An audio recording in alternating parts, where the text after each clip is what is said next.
Do we have too much government? We need to put people ahead of corporate profits. This system is so lopsided. This threat is a real threat to democracy. And I think that's really important. That's something we haven't been doing in this country for a long time. Where do you start? What do you do? How do you do it? Access to Democracy is sponsored by Thomson Reuters, providing legal professionals with the intelligence, technology, and human expertise they need to find trusted answers. Products include Westlaw, Practical Law, and Firm Central legal practice management software for small law firms. Thomson Reuters, the answer company.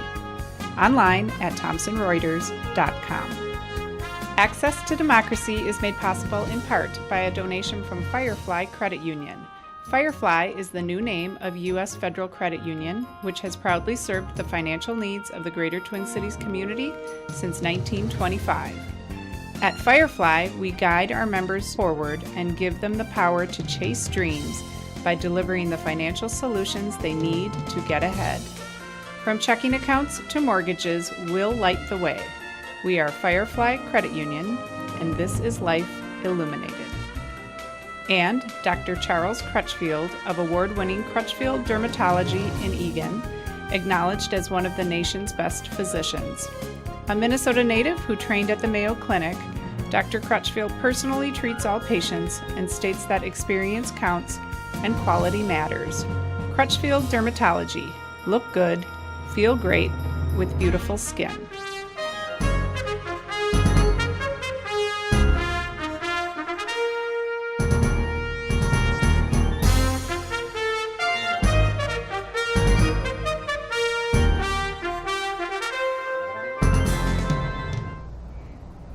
Welcome to Access to Democracy. And welcome back, Alan Miller, your usual host, although we've been breaking in some guest hosts over the last few months, and some people who have done a very nice job. And a first-time guest here today, Andrew Pimental, who is Eagan's new Director of Parks and Recreation. So thank you for coming in. And you see that the name of the show that we chose is a literal open door policy. And when we say open door policy, the first thing that Andrew did, and I went to his office yesterday to check it out and see if it's really true or a joke, he removed the door from his office. And he said he believes in an open door policy. So tell us a little bit about that. Well, thanks, Alan, for having me on today. It's a privilege to come here and talk with you today, and you know, acknowledging the open door policy. You know, I think it's almost maybe a little too cheesy to say. You know, I took the door off the hinges to have an open door policy. I think, you know, a couple factors really came into play with coming in as the new director for the city of Eagan and running the Parks and Recreation Department. Parks and Recreation is a fun environment, and I think it's one of those where you have a lot of collaboration. You want to instill a work environment that's very open. Communication is available at all times, both, you know, communicating to your employees and having your employees be available to yourself. You know, I think through the recruitment process, it was clear from all aspects that, you know, the new director would need to really come in and have a vision, have an open communication. You know, I think from my experiences, the people I've enjoyed and learned from the most were leaders that were accessible, and so, you know, I thought that you know, some may criticize it. It's a little different thinking, but I did it. Now, when you have to read somebody the riot act, what do? You take them downstairs to the Bastille room?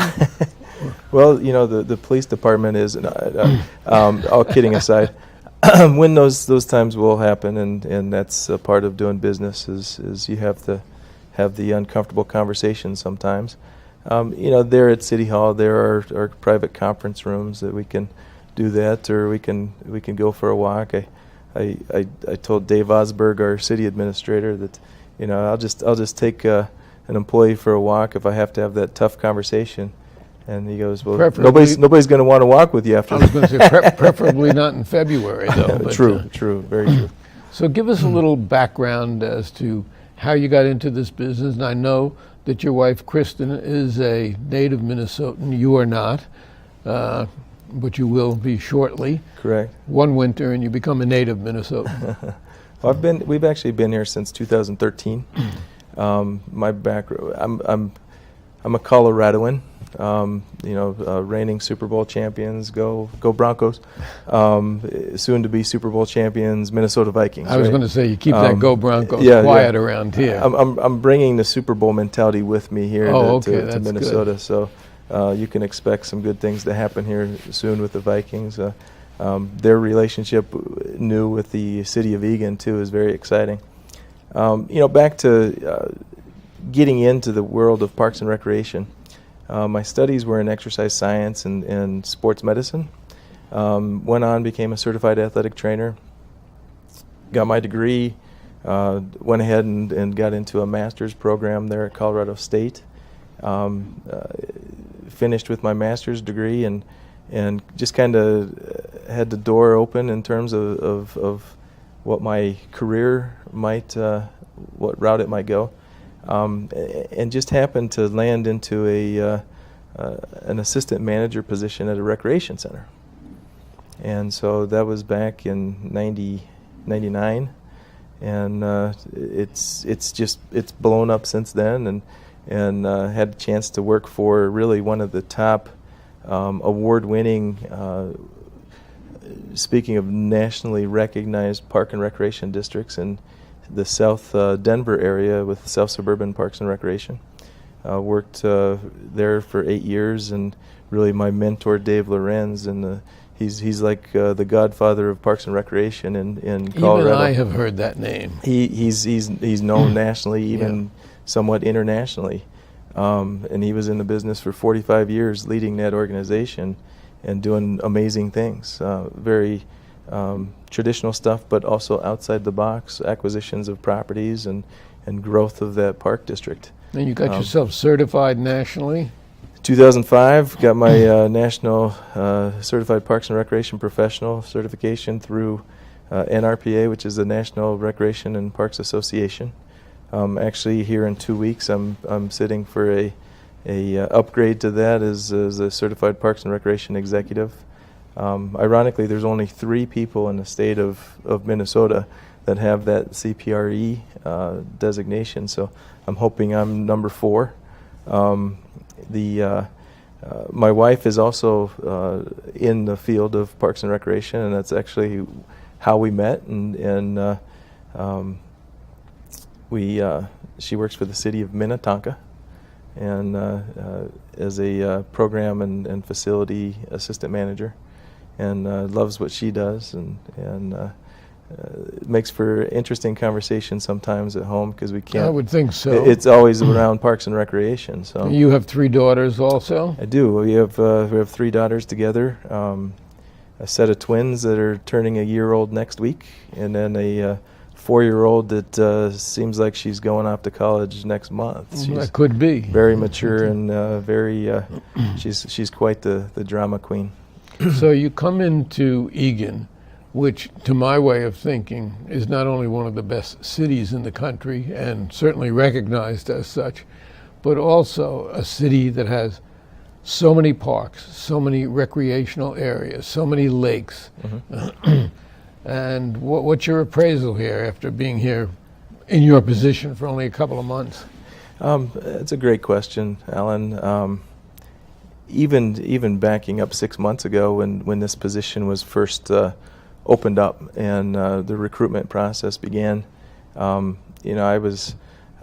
told the folks at Eagan and colleagues that I know quite well in the business, I moving out here in 2013, I didn't finish with my past history, but I also worked for the #1 park system, urban system in the United States, and that's the Minneapolis Park and Recreation Board.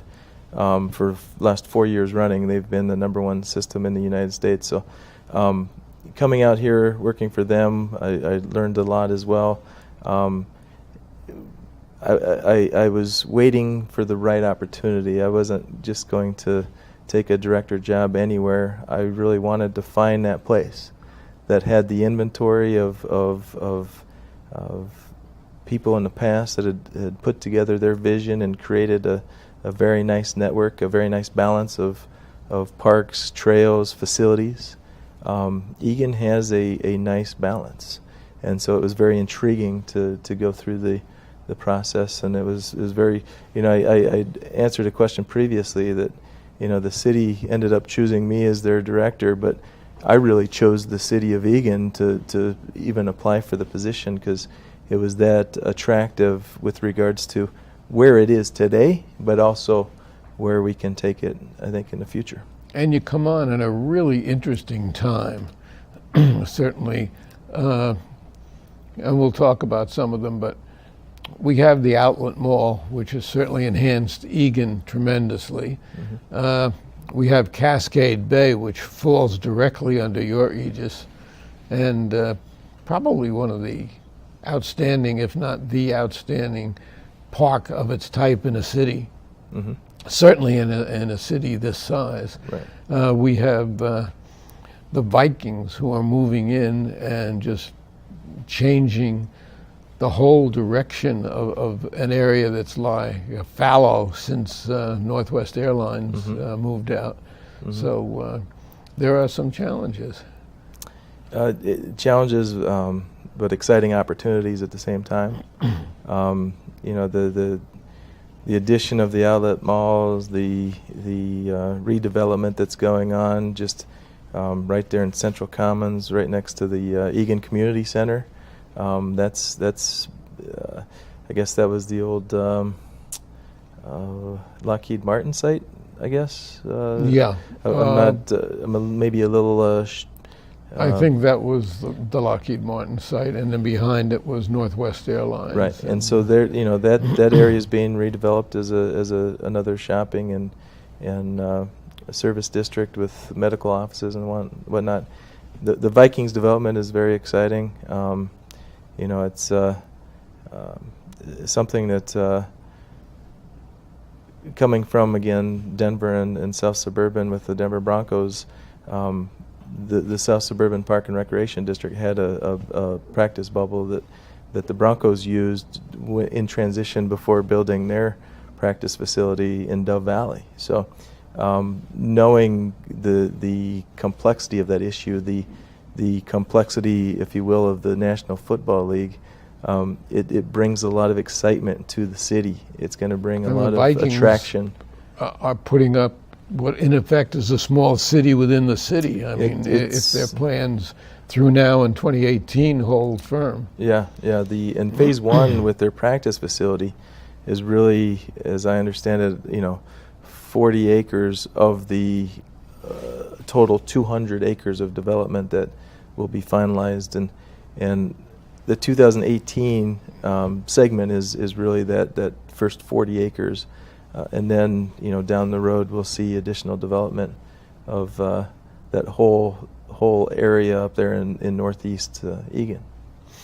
Well, we have, to my way of thinking, really a great city council here. And we are here now, Sharon and I are here 19 years. And I can't say enough about the city and the city administration. And example, after all this time, we suddenly experienced flooding in a storeroom. Because of the heavy rain, water came up through the floor. So my first distress signal is to the city. Boom! I had 2 officials at the house who gave a really good appraisal, a walkthrough inside and out. And that's only within the last couple of days. In fact, I notified Dave Osberg about that because they were wonderful. And I probably should mention their names, but Bill Ho and Greg Thompson. Okay. And where our house is situated behind the Lexington Diffley athletic fields, we are in one of the high spots that requires a pump. City installed pump because we're above the water. Well, we're not above the water table, obviously. It was in my basement, but but we needed to have it pumped for service. And this morning, all of a sudden, the pump didn't work, so the water is trickling out. Within 45 minutes, Troy, who's with utilities, was there and gave his expertise to it. Everything's fixed. The city is so responsive. It always has been. That you just can't say enough about the city. You know, that's one thing I observed very early on, even again into the recruitment process. You know, just the passion, the level of care, attention to detail that the city's employees take. It's phenomenal. There's a lot of talent behind the scenes. With great pride. A lot of pride. And great efficiency and a lot of talent as well. You bet. You bet. So, and it really starts. You're right. The mayor and council. You know, it's if they're not, they're one of the best, if not the best. I think in the state, and they do a great job. You know, from there, Dave Osberg is a great city administrator, and the senior management team all really have great teams that they lead for sure. And that is an experience in and of itself, because Tom Hedges had a national backing and recognition, and to find somebody who could step into that and do the marvelous job that Dave has done since he's here, which is only, I think, 2 years now. And as a matter of fact, he'll be here probably in a month or so to sit in, and we'll talk about the things he's seen in the time that he's here. Good. But you're also, I'm sure you're from Colorado, so you must be a skier. Yes, I've done a lot of skiing in my day. You know, from moving out here, you know, Buck Hill just doesn't quite do the same as Vail, but I was kind of getting a little bit away from skiing as I was moving along. We produced, starting at Buck Hill, an international championship skier. She is the best in the world, Lindsey Vaughn. Yes. So there's hope for you. There's a start. I might be going in the opposite direction and retiring the skis. And you're also an archer and a hunter.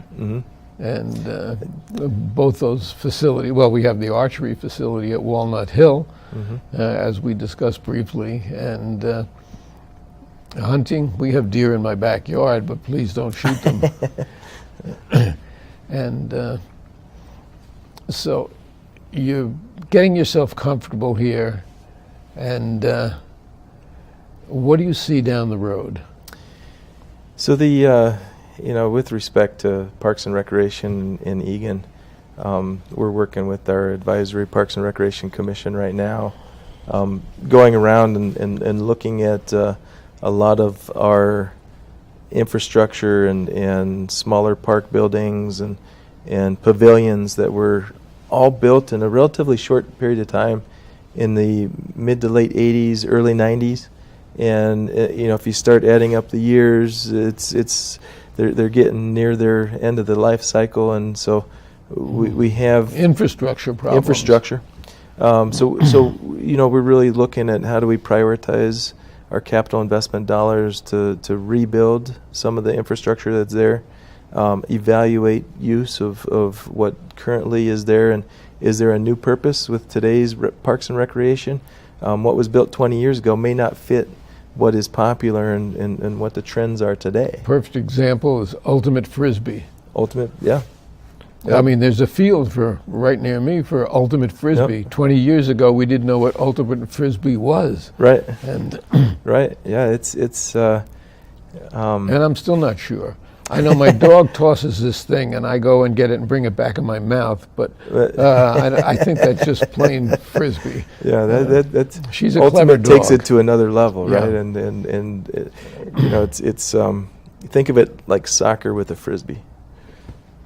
But you know, a lot of sports these days that youth sports that are really in demand, soccer and lacrosse. You know, baseball is still very present in a lot of cities. It may not be as popular. Some of our adult sports that used to, you know, be very popular, softball, in particular, it's kind of taken a little bit of a downturn. Yeah. Fewer folks are playing softball into their, you know, 30s, 40s, 50s, and beyond.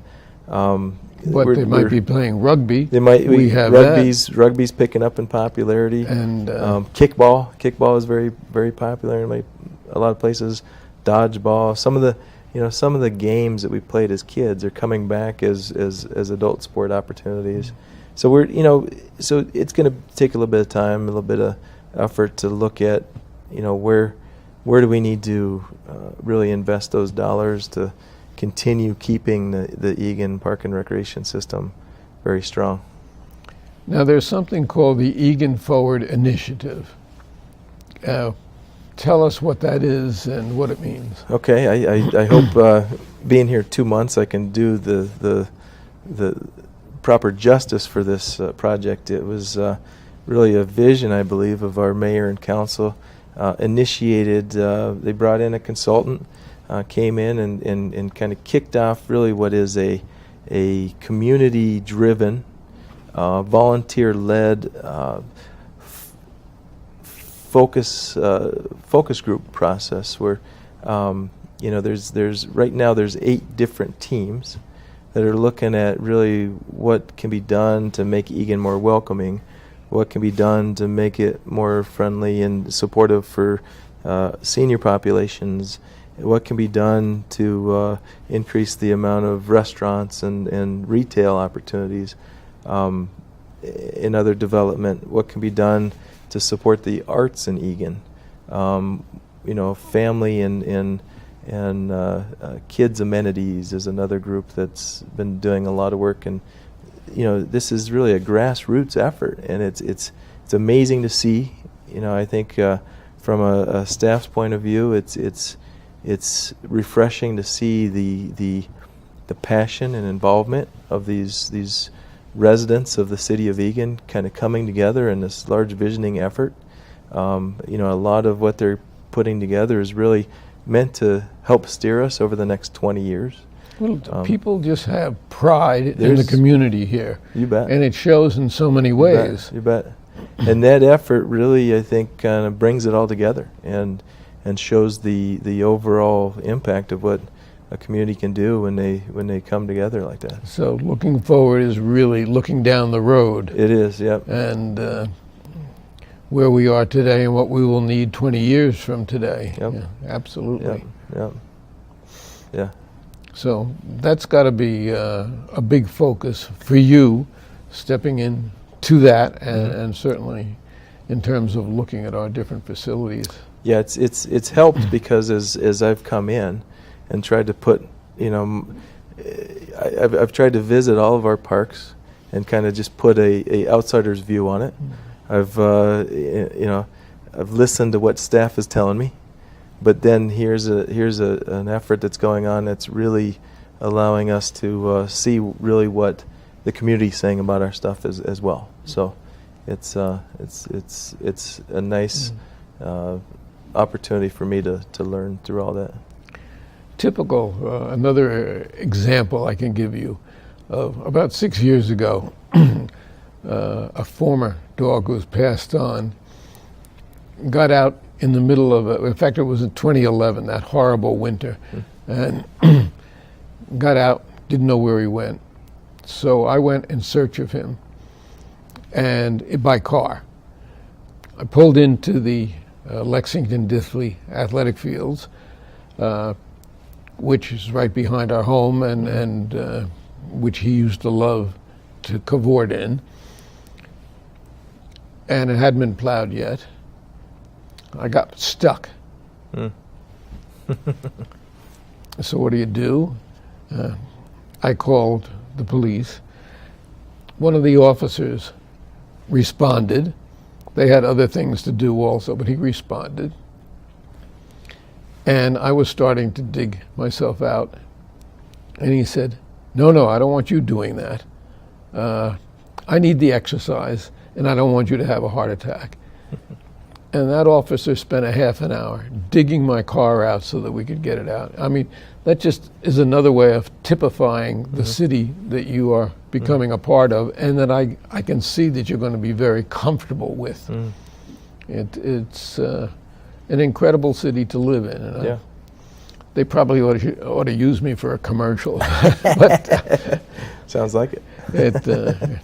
So what else is down the road? You have budget considerations, and infrastructure works right into that. Yep. And right now we're in the initial phases of the 2017 budget development. I think some of our bigger challenges with our enterprise funds, the Cascade Bay of the system, Civic Arena, our Eagan Community Center. They're all fee-based, enterprise-run facilities. Cascade Bay, probably the best example. It's 17 years old now. We had a little bit of a surprise this year when we filled it up and turned on all the pumps and got the water circulating. The water level started dropping, and everybody started scratching their head, and we brought in somebody. That's why the water level in my house started It going might up. have been. It might have been. We found out there was a 10-inch crack in an 8-inch main line under the main pool. And so that was a little bit of a scramble to get that dug up and repaired and back together again before opening day. But I give Mark Vaughn and all of his staff great credit. It was done. Yeah. It was done well. It's one of those things where that is an amazing place. But being 17 years old, we need to start looking at how do we continue making that and keeping that the best outdoor water park in the state. So, and one of the best in the country for sure. Sure. Yeah. Well, we've been talking with Andrew Pimental, and he's our new director of Parks and Recreation. I can see from your attitude how well you will blend in with the city administration, and we're certainly happy to have you, not only with your attitude, but with your expertise that you bring with you. And the family, I assume, is adjusting to Minnesota from Colorado. I don't think there's any adjustment. I don't think the two compare, frankly. I don't want to denigrate Colorado, but Eagan is just someplace special, and it really is nice to have you here. I thank you for coming in, and come in again as we talk about progress down the road. Thanks very much. thank you, Alan. I appreciate it. Happy to be here.